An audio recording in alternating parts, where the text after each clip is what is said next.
បេះដូងអើយបេះដូងតាមសងរកម្ចាស់ស្នេហានៅឯណាបុប្ផាចិន្តាមានចិត្តបរិសុទ្ធជាគូពិតជីវិតស្នេហ៍ស្និទ្ធរួមរស់មេត្រី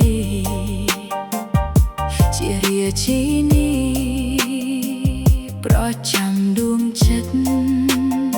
សៀងវាចាប្រាប់ថាអូននេះសូមបើកបេះដូងជាដំបងទទួលបុរសដែលស្មោះភក្តីចិត្តស្ម័គ្រចិត្តវរ